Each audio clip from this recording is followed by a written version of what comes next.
All right, we're live. Welcome to PhDnD on YouTube. My awesome guest that everybody knows, Matt from A Fistful of Dice.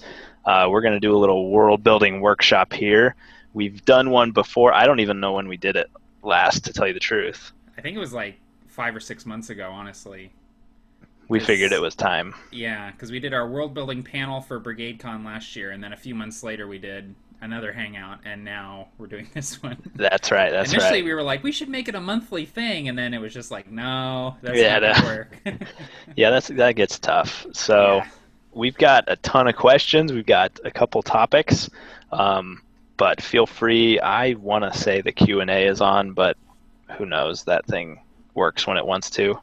So we'll try to keep an eye on the comments as well. But let's start off. Everybody knows you, Matt, but you can introduce yourself and your channel, and then what setting are you working on right now or doing the most with? cool. Yeah. I'm Matt. I run the channel A Fistful of Dice. I've been kind of MIA for the last few months because I went and got married, and we did the wedding in our own venue on her parents' property. So it was just a very involved, very long, time-consuming process. But I'm back now. I'm very excited to be back, and very excited to have my return to YouTube debut be on the PhDnD channel. Um, and the setting that I mostly have been working on is my setting of Aeronoth, which is the setting that the Provokers are running around in, and I've run a few one-shots set in that setting as well. And since our last world building workshop, I've set up a wiki for Aeronoth, which is aeronoth.wikia.com, I think is the URL for that. But I remember last time we had kind of talked about wikis and Obsidian Portal and different sort of digital tools that you can use to kind of compile all the information about your setting, and so I decided to use Wikia for that. And that's been going pretty well. I have a couple of other guys who are kind of helping me out with that and doing session recaps for me, which is immensely helpful because then I don't have to do them. So, but yeah, Aeronoth has definitely been taking up most of my time, and then I have kind of little other projects that I have here and there. I'm always tinkering with 2 or 3 settings at a time. I can't help it, but Aeronoth is definitely the primary setting at this point. So. Awesome. Well, glad to have you for your Mm-hmm. return to YouTube. So what I've been working on is just pretty much the same. We started a campaign in June. I was just telling Matt this. We played a session in June, and then I hadn't played actually until last week. And so that was the Candler setting. So we actually played like session 0 yesterday, or 2 days ago.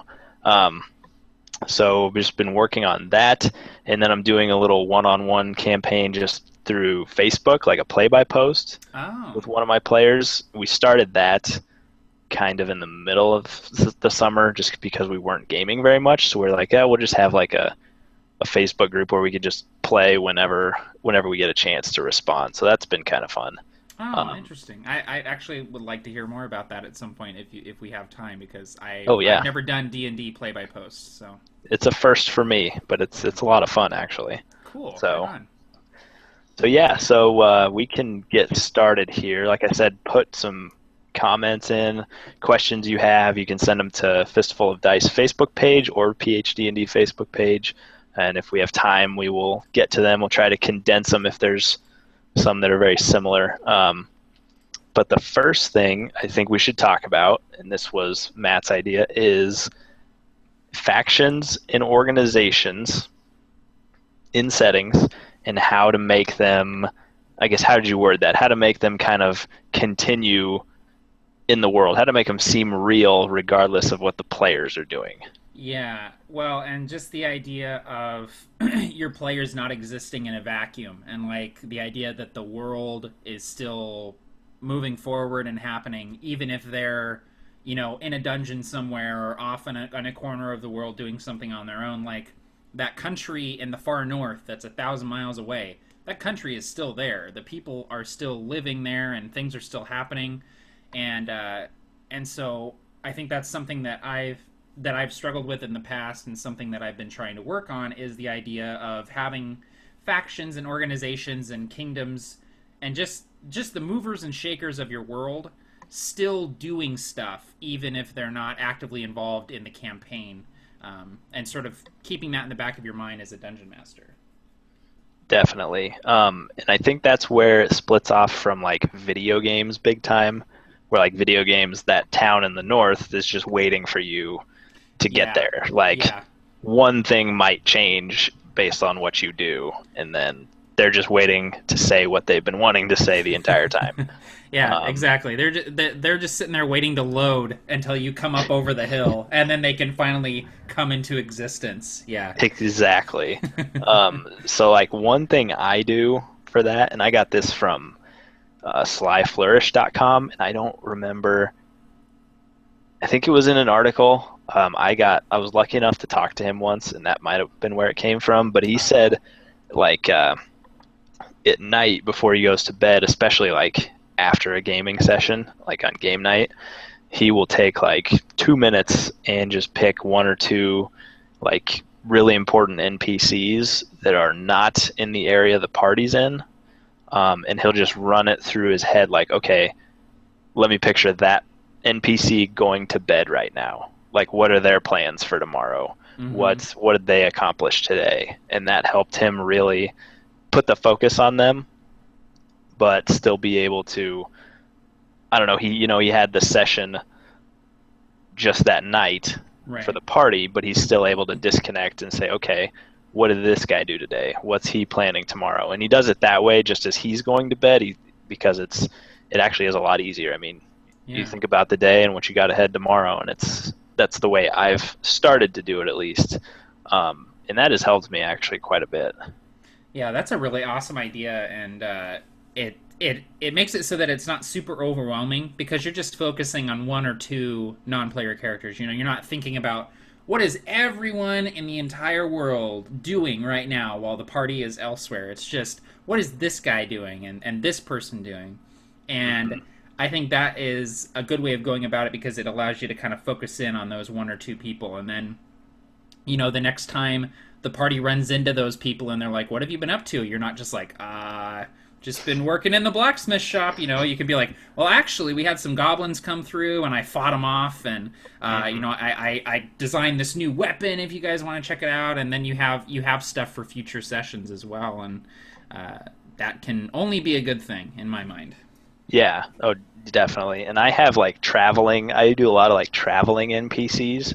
So like Yeah. if the party runs across like a bard or something, for instance, in a town, and they really get to know him, and then he moves on, then I kind of track him where he goes and how does he affect other cities they'll end up in. Oh, So cool. that then Yeah. they go talk to the blacksmith in a town 2 months down the road, and they've got something to talk about. It's like, oh yeah, the Torian the Bard, he came through here as well.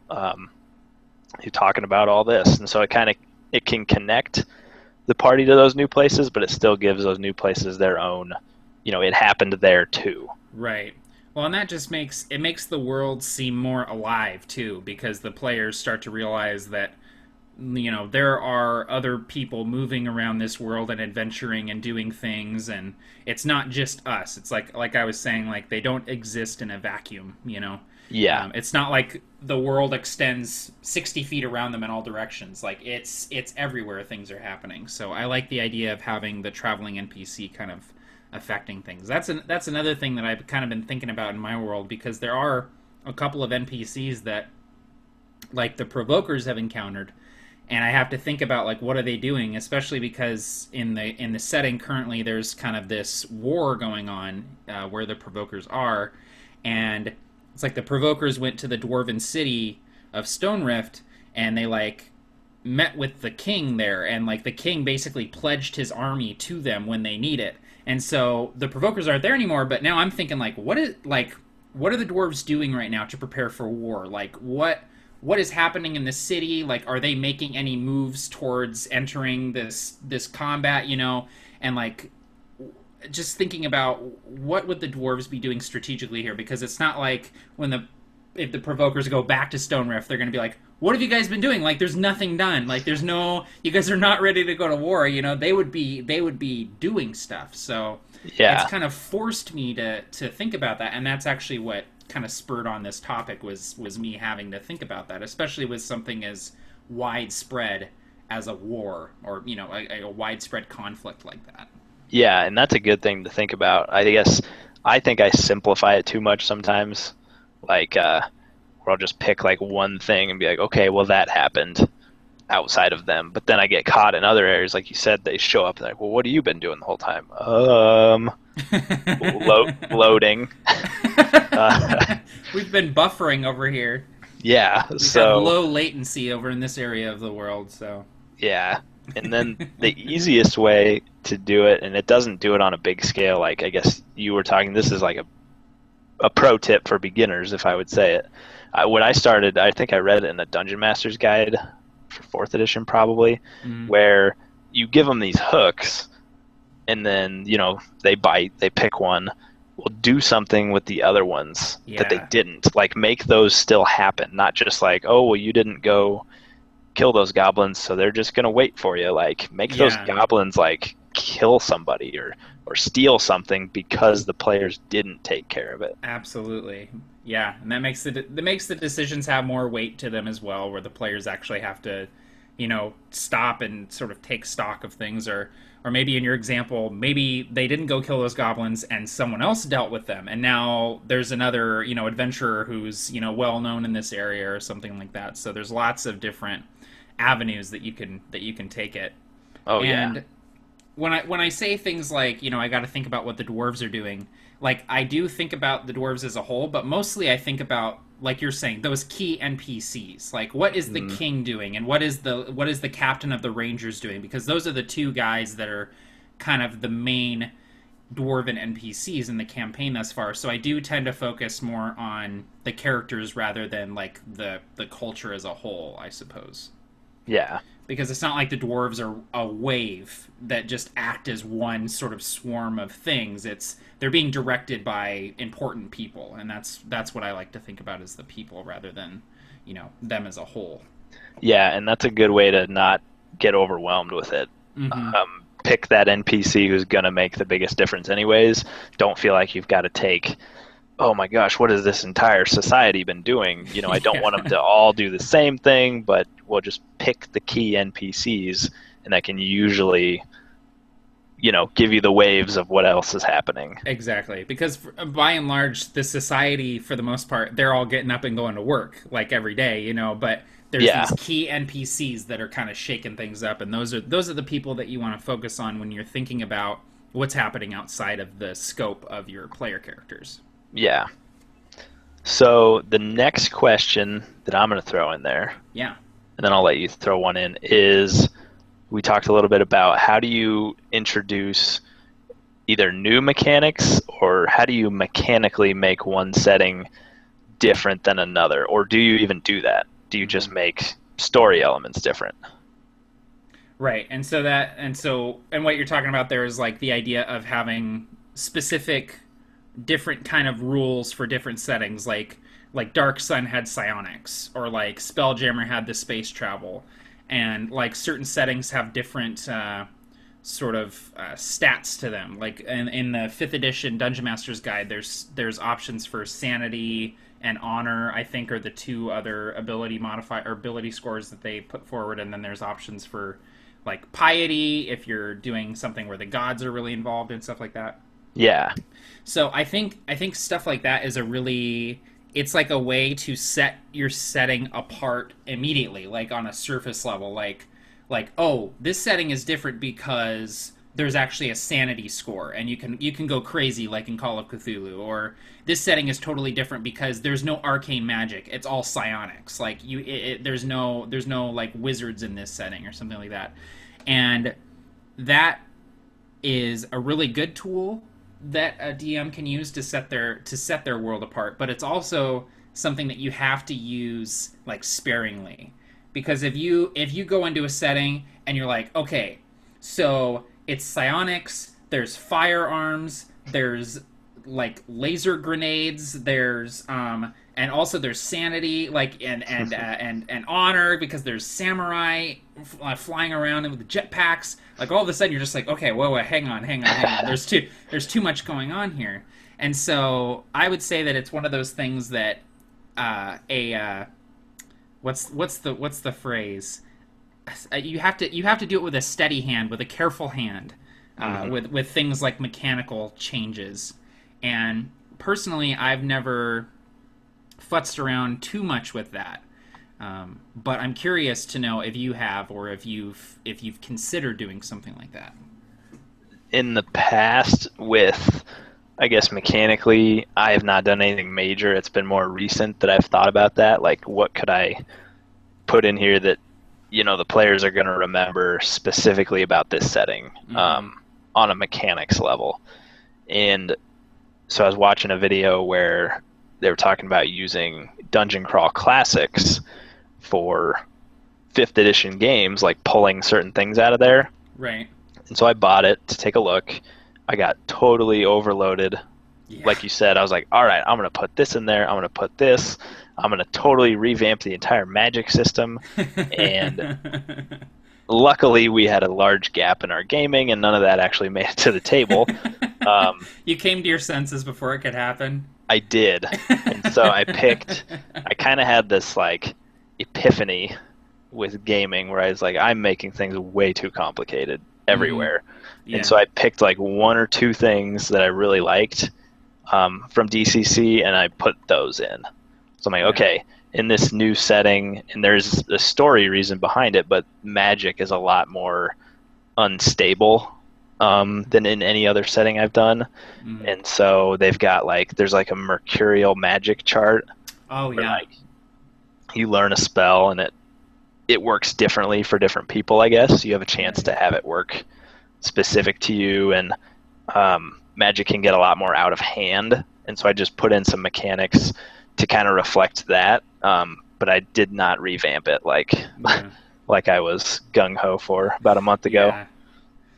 Yeah, I have that thing where if I start to tinker with the rules too much, I can't stop. Yes.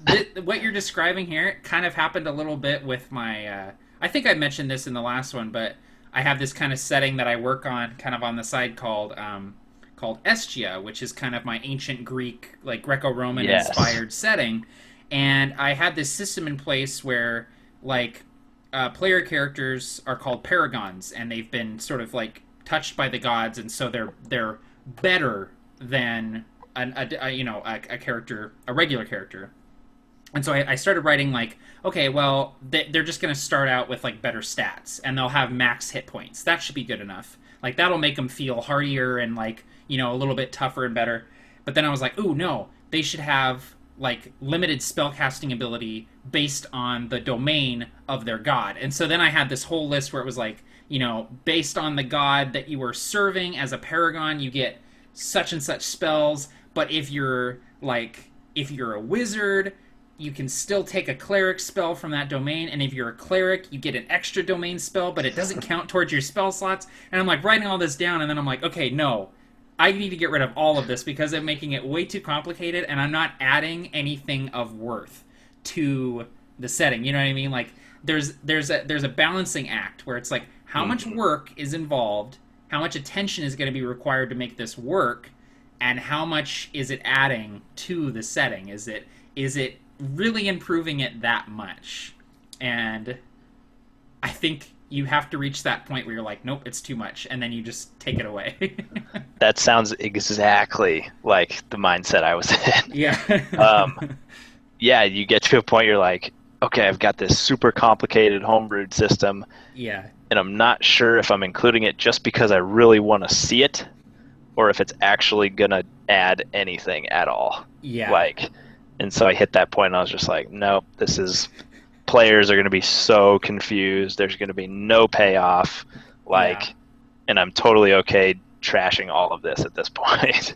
Yeah, there comes a point where you're okay, I've written about 20 pages of rules changes here. The players are not going to read this. So yes. I don't want to have them learn a different system within a system to make this setting work. But I do think that there is something worthwhile, like you're saying, of taking things that you like from other systems and kind of utilizing them in an existing system. Like I recently got into Fate Core and Fate Accelerated, and I really like those systems, and I like how the aspects work in that game. Hmm. And I like the idea of using that in D&D. And actually, the most recent Acquisitions Incorporated game, Chris Perkins kind of did that with the rotating room. Each Hmm. room had a little like one sentence descriptor about it. Like that's Fate. That's how Fate works. Is you have the little note cards on the table, and the players can kind of utilize those sentences in their narration and how they use their mechanics and stuff like that. And so I really like that idea, and that's something I can really easily just kind of plug into D&D and have it work seamlessly. And like you're saying with Dungeon Crawl Classics, taking their magic system, or I've thought about using their level 0 system where everyone starts out with Hmm. like 4 or 5 level 0 characters, and whoever survives actually gets to become a hero. You know, like I love that. Yeah, That's so cool. But yeah, it's really easy to go overboard with that kind of stuff. it is. And actually, that funneling system, that 4 or 5 characters, um, and then who makes it or whatever. We Yeah. were this close to putting that in, Oh yeah. um, and then I realized because everybody had created one character, Mhm. and then I realized like how in depth and complicated these. We found these really cool character sheets online. There's so much unnecessary stuff on them, but it's just Yeah. really cool to have. Like there's a whole section for like factions you're a part of, and an entire section for like a companion. Right. And I was like, I don't want to print off No. 20 of these only to have 4 of these characters make it. And so Yeah. I think next time that would be fun though. Like just make Yeah. 4 really bare bones characters and try that. Exactly. Yeah. The To close on this thought, the funny thing is the channel who I got the DCC idea from Mm-hmm. about it was the same week that I ditched it and was like, nope, I'm just taking 2 simple things I really like. He came out with a video later that week doing the exact same thing. He was Like he like, was like, abandoned. I'm done. so here's where we are now. This totally didn't work with the party. Like it just got to a point where we're just going back. We're going to use Yeah. a couple things. Yeah. So, No, and that's very true. Well, and there comes a certain point too where you're like, should we just play Dungeon Crawl Classics? Like I'm putting so much into it. Like maybe we should exactly, just go play that system, you know? exactly.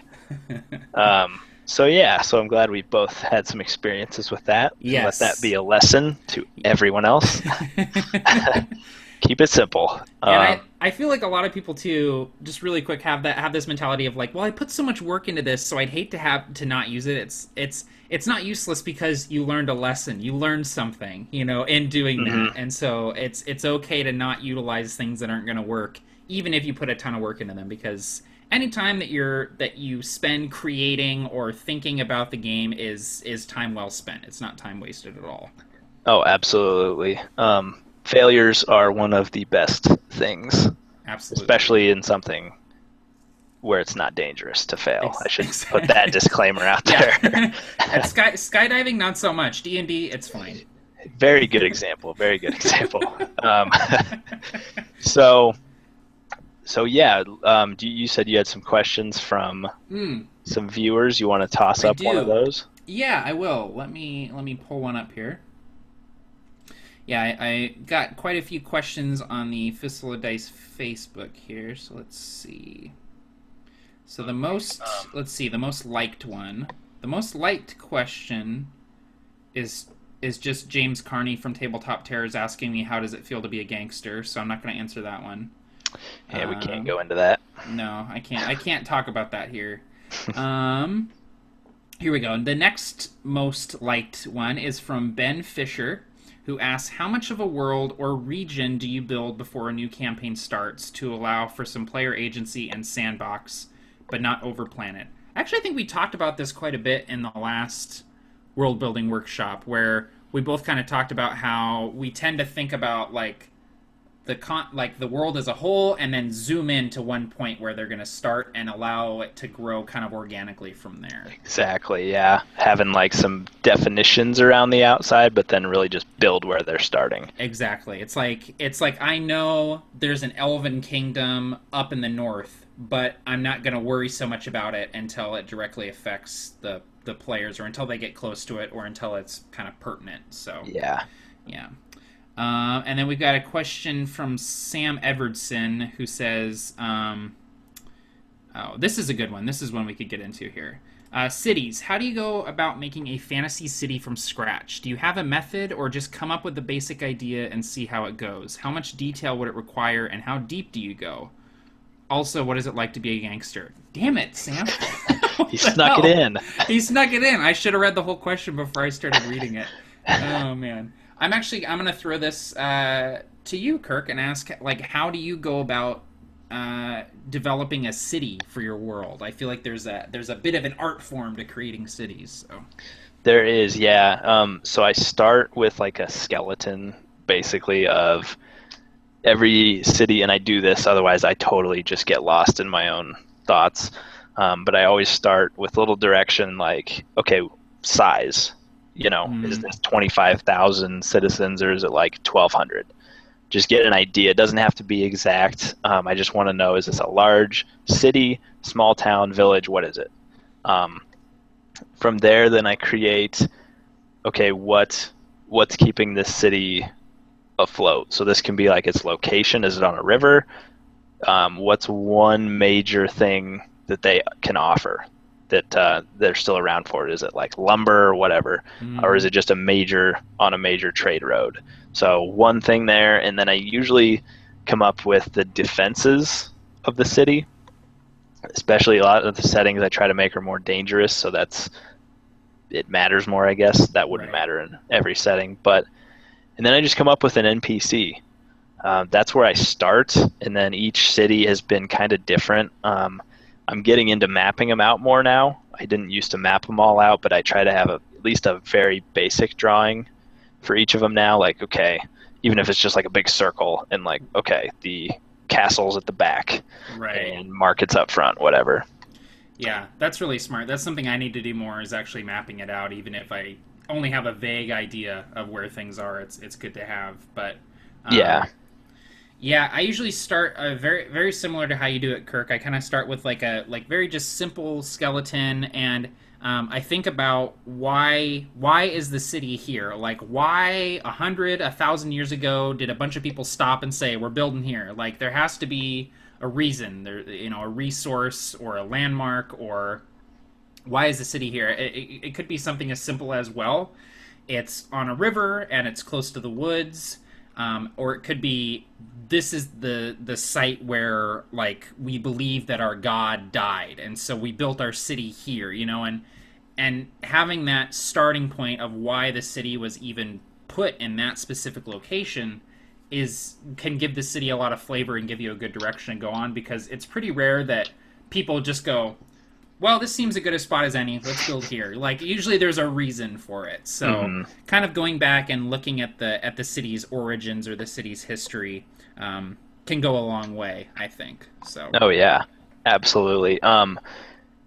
The last thing I usually do is, which a lot of people I think skip over, and I used to, is, especially if you're drawing maps, you tend to have a very top-down view of your city, and so you can get caught in that trap where, like, the players show up and you don't have anything to describe it. You're just like, you've got locations, but that doesn't do much. Like, so I always try to visualize, okay, walking in to city, what do you see? Like, how tall is stuff?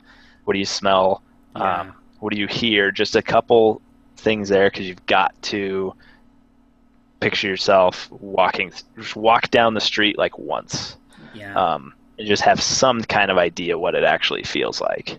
Exactly. No, that is great advice. Just, yeah, because that's what's going to happen, is the players are going to walk through those gates or walk up that main road, and you have to be able to put them there and give that city its own character, because every location should be its own character. So, yeah, great advice, man. Yeah. All right. Well, I think we thoroughly answered Sam's question. Do you have more questions over on your end? I think I got a couple that came in through the actual Q&A app Oh, okay, here. cool.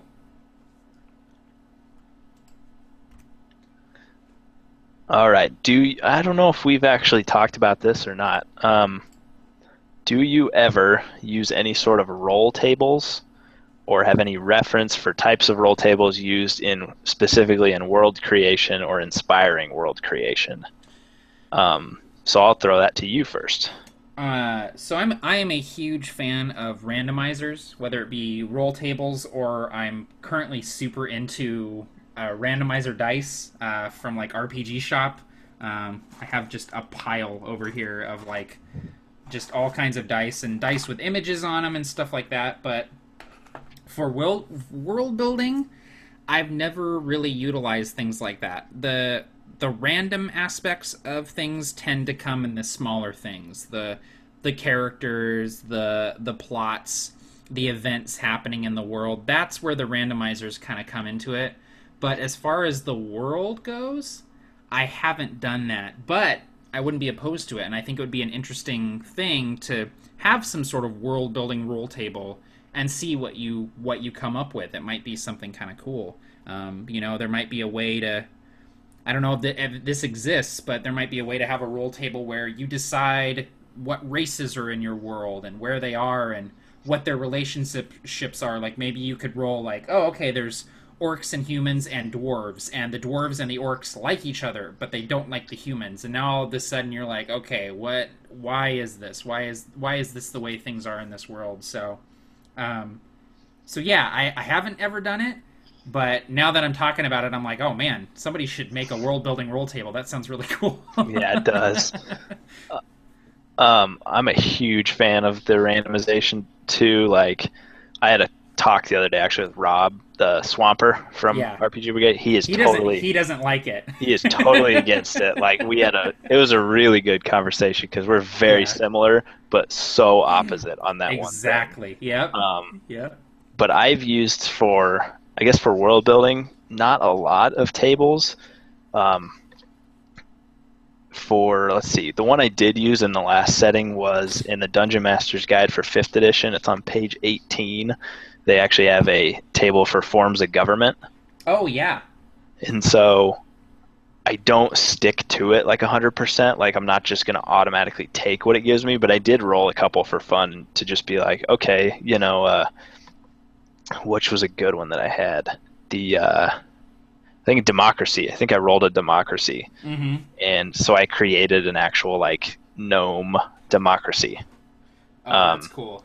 from that. So I actually did use that one. But yeah, world creation, I don't think I use them for anything else. It'd be cool to have like a resources one. Um, Yeah, that would be kind of cool. Like what does this culture kind of depend on, or what do they specialize in exporting? What do they need? What kind of resources do they need to bring in? Stuff like that. yeah, so I could put a link in the description for if everyone has not seen it, SlyFlourish has a complete breakdown of where all the tables are in the Dungeon Master's Guide Ooh, um, that's pretty handy actually. with page references, so I'll put that in there. Um, but yeah, I guess outside of that, I just haven't used them in actual world creation. I know there's like a world building RPG out there, and I don't Oh remember yeah. the name of it. I have it, and I don't know the name of it. Um, Interesting. I'll have to check that out. I wonder if that would be something that you could even use sort of for world building and then play in the world using a system like D&D. Yeah, that'd be interesting to see. I haven't Yeah. even ever read it. I just saw it Right. was free, and I grabbed it. That sounds Um, really cool. but so yeah, I guess maybe I'll have to make some random world building tables. Yeah, I know. That's what I was just thinking, man. I was like, oh, actually, that's something I should work on here. Yeah, so good idea. That came Yeah, from Rilst. nice, good job, Rilst. I'll Rilst. I'll credit you in the in the Yeah. PDF, brother. um, So yeah, that I think that kind of answers that. Neither of us use it too much, but we're both interested. Yeah, I rely on roll tables and randomizers for the little things, but it'd Hmm. be interesting to see how it would work for really big picture stuff like that. Yeah. So there's kind of a follow-up question from Captain Gothnog about Oh. the cities, and before we get too far away from those, um, he says, in a large city or town, how do you leave room for expansion and growth? Expansion and growth, like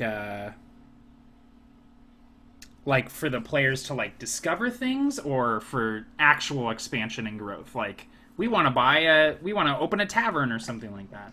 I'm assuming he's going to go that route with like that city actually continuing to grow, or Right. how would you make that apparent in a game? I guess that city is actually growing.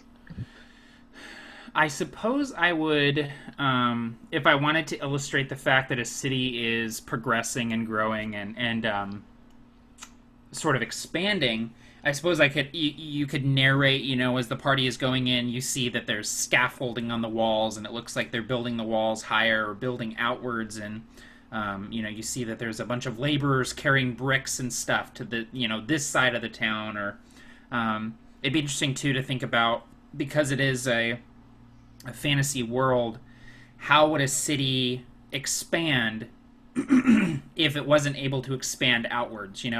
Maybe it expands up. Maybe everything just gets taller and taller. Maybe they expand down. Maybe they have Mhm. caves down below where they're building things. Um, Maybe they are building a big bridge over to another island where they're going to expand to, or something like that. So you can even get kind of sort of fantastical with it if you wanted to. Yeah, that's really good. The especially building up or building down. Mm-hmm. I guess I always just jump to make the biggest impact. Somebody's buying up a lot of land, Yeah. or that, or it's pushing out farmers. That's always a very easy way to make problems for Yeah. players and people. Absolutely. Well, and then there's the good go-to sort of like military expansion where they're taking land from another city or another, kingdom or whatever. Um, and I'm a sucker for that kind of military intrigue type stuff. So Yeah. that would always be something that I would kind of rely on a little bit. Would be, well, that guy attacked me because he's trying to take my land, because he's trying to build his city out and claim these resources and stuff like that. So Yeah. I think that's it. That's in the actual queue right now. Do you have some others from the page that are yes, I not do. gangster questions? That are not related to me being a gangster. Yeah. Um, Matthew Jones, thinking of running an Egyptian Dark Sun themed world. What kind of ideas would you add? Dark Sun's already pretty thematic and flavorful. I don't know if I would add anything to it. It's already one of those settings that is like it's got its thing figured out. Yeah. Yeah, that's a very specific setting. Yeah. But adding some Egyptian flair to it would be kind of cool. I could see what are they called? The Sorcerer Kings in Dark Sun, the guys that are in charge of all the city states. You could make them like Egyptian themed, have them live in big giant pyramids, and have them be kind of like, pharaoh'd out. That would be kind of cool. Yeah, that would be. Oh, let's see. Okay, here we go. Nate Vanderzee from WASD20 has a question. How often are you struck with original ideas, if there is such a thing, versus borrowing ideas from other worlds, real or fictional? That's a tough question. That's just like that's a good one. Yeah. Oh man. I think so. I'm going to answer this like a philosopher would. I think there is no original idea, yet every idea is original. Oh man. There you go, Nate. That's what you get. You get a total cop out answer, Nate. There you go. No, Um, that it's totally true though, and I would expand upon that and just say that yeah, there's really no such thing as a truly original idea anymore, but it's how you utilize different tropes and archetypes and things of that nature being able to take something familiar and just turn it on its head a little bit is really all you need to do to make your setting feel new and fresh. So I wouldn't worry too much about original ideas because it's not going to happen. Exactly. And if you try to force yourself to come up with your own stuff, it's just not going to work. I think like I have more of what I would consider my own ideas when I Mm-hmm. let myself borrow for other areas. Like Exactly. borrowing from a certain video game gives me inspiration for other ideas. It might be totally unrelated, but just having some of both in there.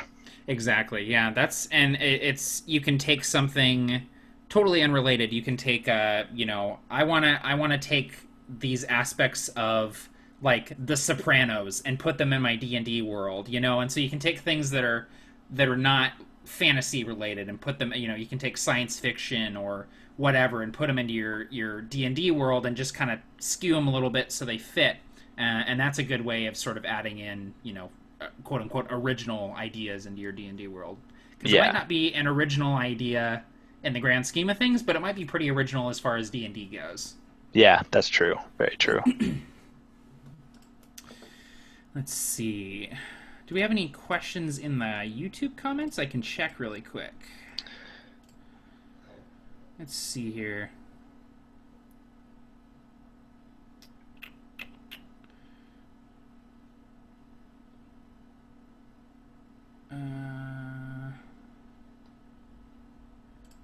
Oh, here we go from Alex Brady. This looks like a long question.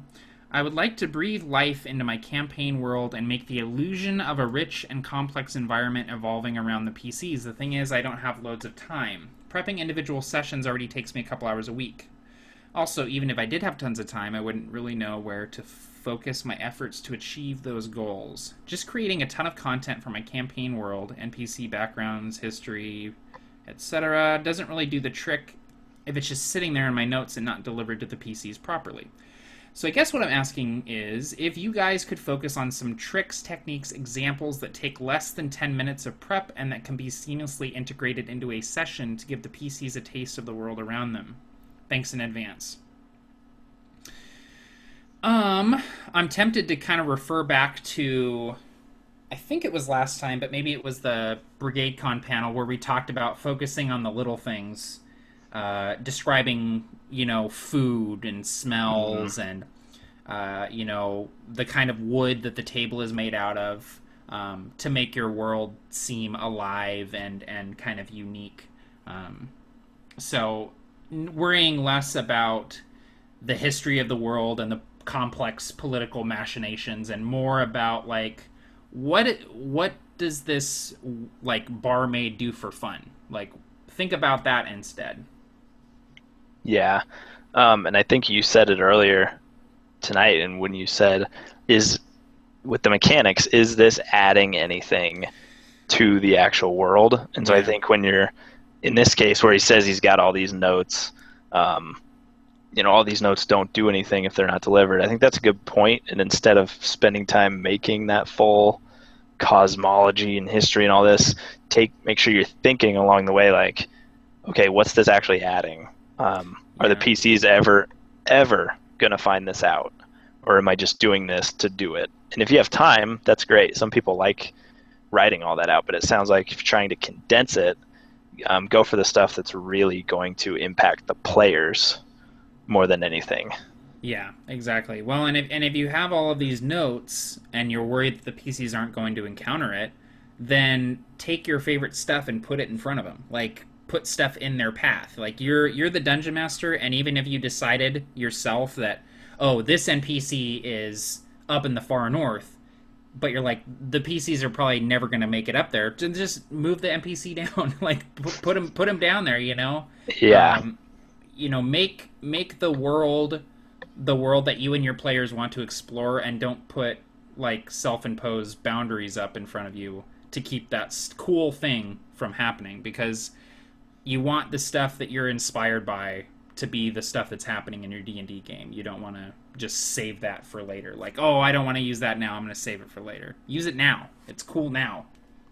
And yeah, you'll have more cool stuff later. So, definitely. And I think his last thing where he's Do you have any tips that take, less than 10 minutes and can be seamlessly integrated? Check out the Lazy DM and Yep. start to love index cards. Yes. Create an NPC on an index card with like 3 bullet points and move on. He Yeah. doesn't need a huge background, or your plot hooks don't need giant paragraph stories. Like you need like one sentence Mm-hmm.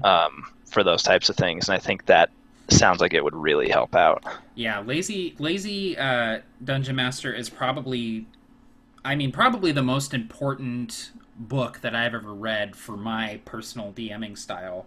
And it's something that I read a while ago, and it's just continued to evolve to become my own style. It's like I don't use the note cards as much anymore, but I still use that same principle on a single sheet of paper. Every single one of my sessions is a single sheet of paper, and I restrict myself to that single sheet of paper. Obviously, I don't, include stat blocks and stuff like that. I keep those off to the side, but the session as a whole is one sheet of paper. And if you're wanting to get better at improving, you have to give yourself breathing room to improv. If you prep a ton, you're not going to leave any room for improvisation. So, Yeah, exactly. but yeah, I can't recommend Lazy DM enough. It's amazing. And I like what's his other one? The other it's the He has three. One of them's a fourth edition like epic thing, but then he has right. like dungeon master tips, I think. Yes, yeah. Dungeon Master Tips is good as well, but Lazy Hmm. DM is like if you're gonna get one of them, get Lazy DM. It's awesome. I want to get a Yeah, hard copy of that because I just have the PDF, but I want a hard copy to sit on my shelf because it's yeah, just that's like, as far as I'm concerned, it's the DM Bible for me. it is. Yeah, and you don't have to like. It's not like a specific method either. Yeah, And I don't use half of it, but like you said, I still use the concepts from it, yeah. and It it gets just you it gets you thinking in a different way, and it gets you thinking about dungeon mastering in a different way, which is the most important thing. It it doesn't is say here's how you prep, here's how you write an NPC. It's here's how you should think about the game and how you should run it. exactly. So very worthwhile, absolutely. All right, what else have we got here? Mm, Craig says, "Hey Matt, I asked you a question on Facebook. I'll find it, Craig. It's going to be the gangster question. It's better not be. Heads are gonna roll. Let's see. Oh, yep, there it is. Regarding factions, do you have a favorite you always pick? I do when I made my cyberpunk game set in the 80s because I put Soviets in there somewhere. So this guy puts Soviets in every single game. Interesting. Favorite faction? I don't have a favorite faction that I use all the time, but I'm a fan of guilds. I really like guilds that are based around a specific kind of craft, like the Mages Guild or the Thieves Guild, the Merchants Guild.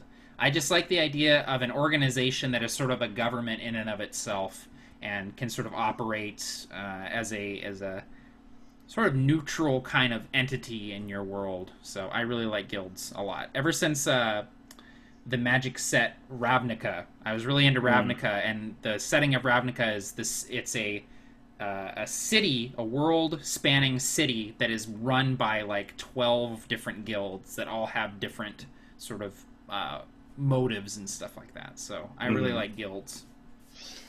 I think I don't know if I've got like a specific faction, but I've always got some level of, I guess, in my head, like Jedi. Oh yeah. Um, so like in my last setting, which was called Air, there were these paladins that were just like superheroes essentially. Mm-hmm. And then in the new setting, there's actually a branch of the military. It's very small, where like if you're an Eldritch Knight in fifth edition, that's essentially what they are. Oh, okay, cool. Um, so like magical fighters, and so I always use some spin off of Jedi, and for a very small flavorful faction. Yeah, I have that problem. I'm a Star Wars kid. I have that problem too. Somehow Jedi always end up in my settings somehow. And Yeah. there's always fallen Jedi too. I always Hmm. have, guys who used to be really good who aren't anymore. That's Yeah. kind of my thing. So, okay, I got some more questions here on Facebook too. Let's see. Oh, this is actually a good question. I saw this question earlier, and I made a mental note that I wanted to talk about it because it's something that I don't know the answer to. So we'll get Kirk's opinion here. So Mike Pekarski says, "What do you use or make up as a price guide for items that the PCs seek out in stores, shops, taverns, and which you haven't planned on them seeking out? A lame example: the bard wants to find a music shop to buy a mandolin. Ordinarily, I'm sitting there without an answer. Any suggestions?" I'm gonna throw that over to you, Kirk. Oh, thank you. How much is He wants to know how much a mandolin is in the D&D world. Just to let the guy know. Oh man, I feel like I'm at the exact same spot that he's Yeah. at.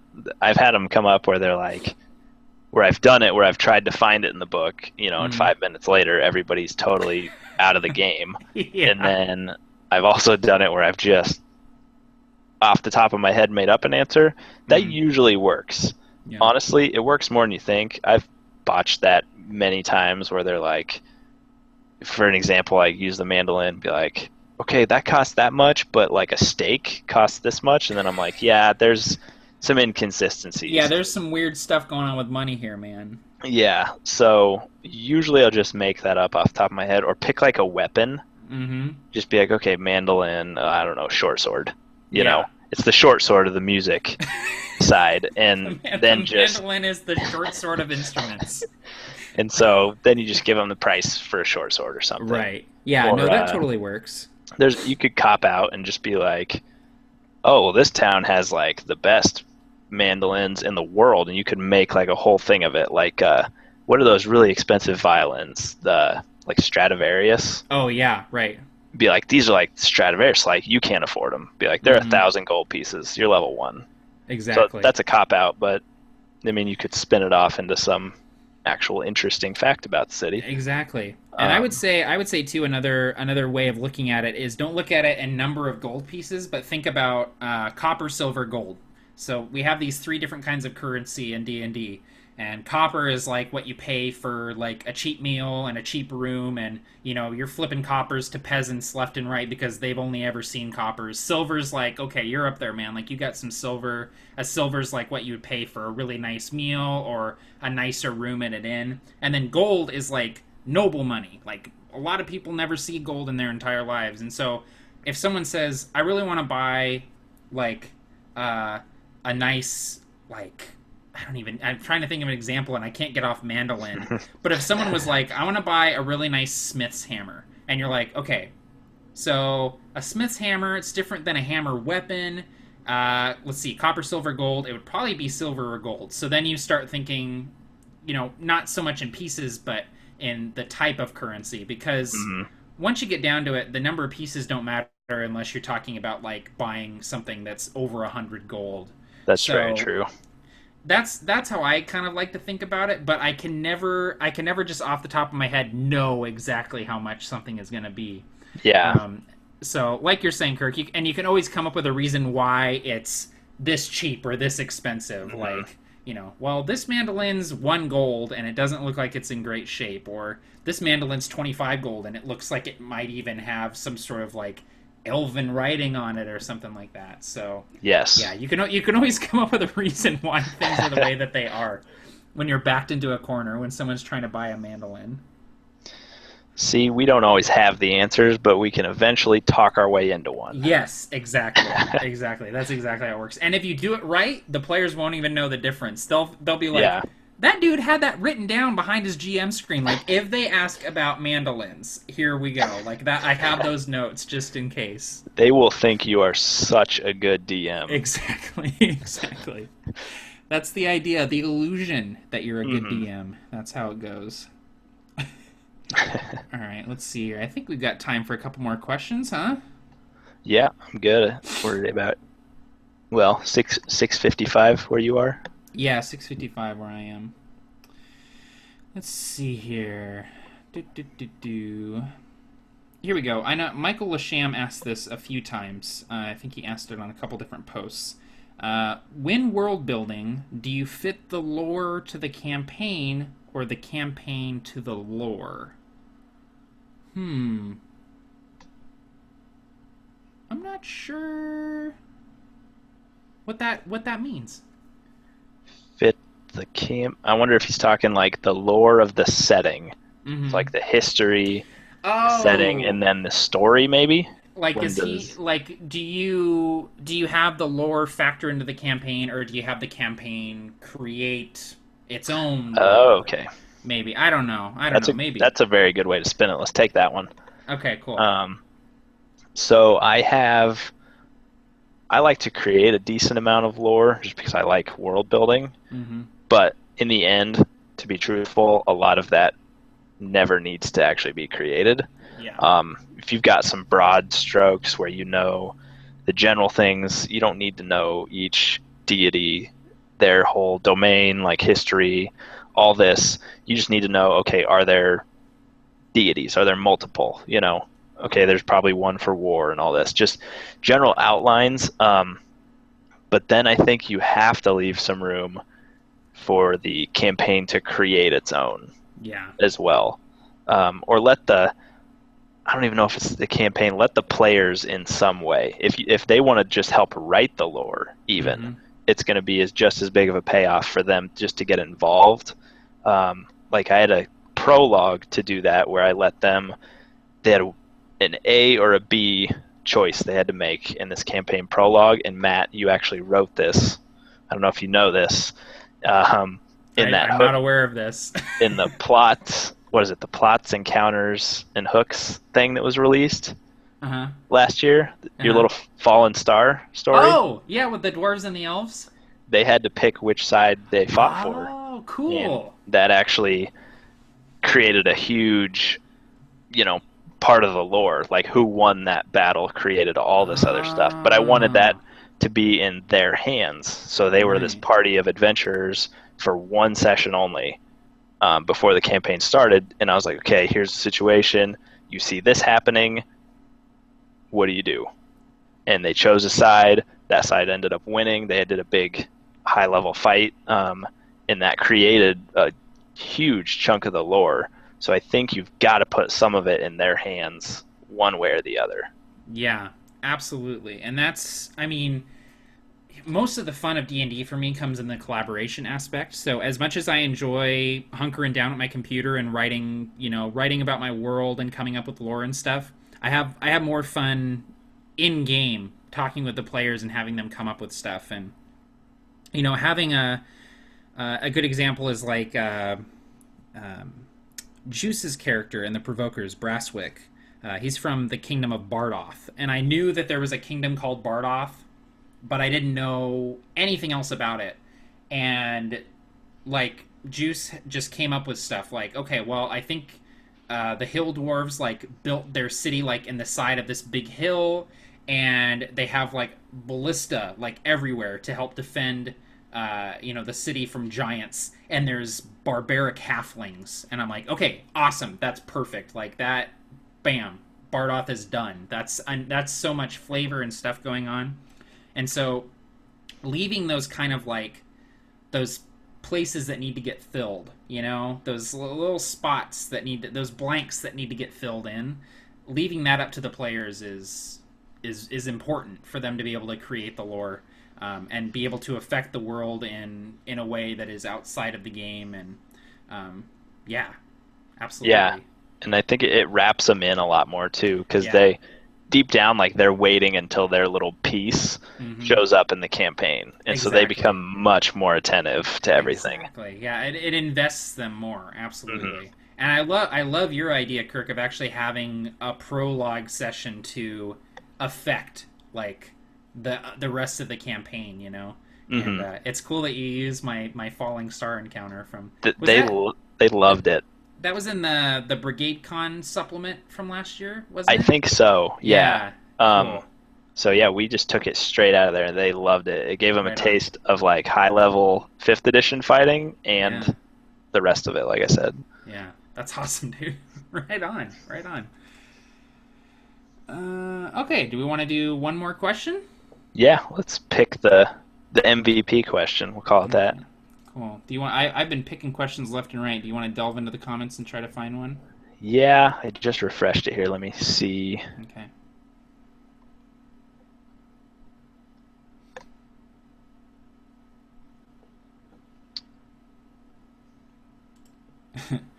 WASD20 said that wedding ring bling though. I realized I've been sitting like this with my wedding ring. This Showing it. is meteorite.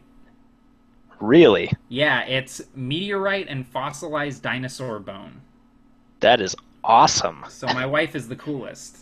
I would agree. I've got dead dinosaur and the thing that killed the dinosaurs in my ring. You have like the power of worlds in your fist. Man, right here. Oh, let's see here. Let's go with.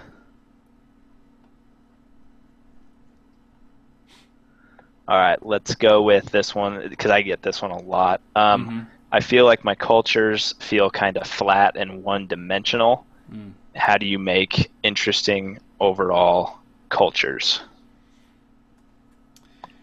That is a really good question and something that I get asked all the time. Real quick, I need to plug. I just got a text from my wife because she can hear me apparently. She said, you should plug Jewelry by Johann. That's where this ring came from, is Jewelry by Johann. So if you want a ring made out of dinosaur bone or antler or meteorite, check out Jewelry by Johann. Okay. Anyway. Apparently she can hear me really well. Okay, so the question. I feel like my cultures feel kind of flat. Okay, so what I like to do is I like to give a culture one thing. Like one special thing that no other culture in the world has. So it's like, what sets this dwarven culture apart from the dwarven culture on the other side of the world? And usually how I do that is I think about where they are, and this ties into the city question, why they're there, and what would kind of set them apart. So in Aeronoth, Stone Rift, that's all about lightning. They're collecting lightning, and they use the lightning in devices and weapons and stuff, and no other culture can do that. So that takes them from being mountain dwarves to being mountain dwarves who harvest lightning, and that's badass. And that's like that's cool. And Tim Carney from Tabletop Terrors helped me come up with that. Or like the elves of Shadevale, like they have bone weapons and armor, and all these they're made from the animals that live in this forest, but also made from the bones of this fallen primordial that died there, and the forest grew up around it. And like primordial bone is like the best of the best. Like that, if you have a primordial bone weapon, like you're good. So thinking about it's as simple as just taking one thing that's going to make them different from everything else, even elves and dwarves or humans and humans.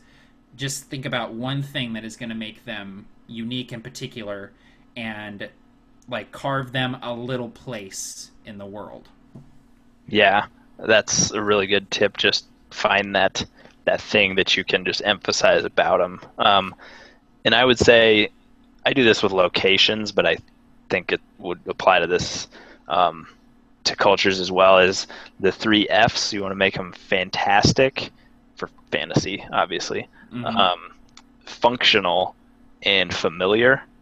So fantastic, obviously that could be a very good reason to like set them apart with something or add some element of fantasy to them to make them special. But then functional in a way of, you don't want, if there's 7 kingdoms, you don't want 7 kingdoms who will kill you on sight. Like, having one kingdom that just will not let anyone in, that's kind of cool, but all of them, again, that's not very functional. Like, what are the players going to do with that? And then familiar, give them some aspect of familiarity so that the players can actually connect with it. And I think a good example is basing it off of a culture from world history, even just the smallest thing. So like the gnomes in my setting are a lot like ancient Greece, like the philosophy side of it. like they just sit around in robes and talk about the meaning of life and their democracy. Mm-hmm. And they were like, didn't you have like Spartan dwarves? Yeah, I had Spartan dwarves in my SGS setting, and that was kind of cool. Yeah. Yeah, yeah. Yeah, I love looking at real world cultures, and even, not even just cultures from the past, but current cultures, and looking at how can I take aspects of those cultures and put them in to those, and that familiarity will help ground your players and help them become more invested, and also make the fantastical stuff more fantastical. Like it'll be that much more fun and cool because it's this little kind of nugget of fantasy in something that is otherwise fairly familiar and real feeling. Like this culture feels like it could exist, but they have lightning guns. You know what I mean? Like it's just that one thing that kind of sets them apart. Yes, definitely. And I'll have you know, Kirk, that I wrote that down. Fantastic, functional, and familiar. Because I'm like, that is so smart, and that sums it up so well. And that works for everything in world building, not just cultures. That's, a city, a building, a kingdom, whatever you want to do, a mountain. It's should, be those three things. It does. I would love to take credit for that, but that came straight out of the Wizards Adventure Building YouTube video. Well, that's just, I mean, they just know how to say it better than we know how to say it, but it's something that, like, I know deep down, like, those are the three things I need. Exactly, yes. We just draw it out. Yeah, exactly. So that'll wrap up our questions. Thanks, everybody, for joining us. Thank you, Matt, for joining me. Absolutely, man, and we need to do this sooner than 6 months from now. Again, that'll be our promise. We're not going to guarantee a monthly show. We'll just guarantee something before 6 months from now. Yes, absolutely. I think that is very safe. One step at a time. Baby steps, Kirk. Baby steps. But check out both the channels. I will get some more stuff out. I know Matt's coming back with some more stuff. Yes. But anything you'd like to close with? I'll just say that I'm going to be spending pretty much all of Saturday filming and editing videos and getting a bit of a backlog going again, which will be nice. So stuff will start coming out from me soon. And make sure you tune in August 30th for Provokers Session 10. So we're hitting double digits on August 30th. I'm pretty excited. Oh, boy, yeah. Awesome. So check that out. Thanks again for joining us. We'll sign off now, and we will see you in our next videos.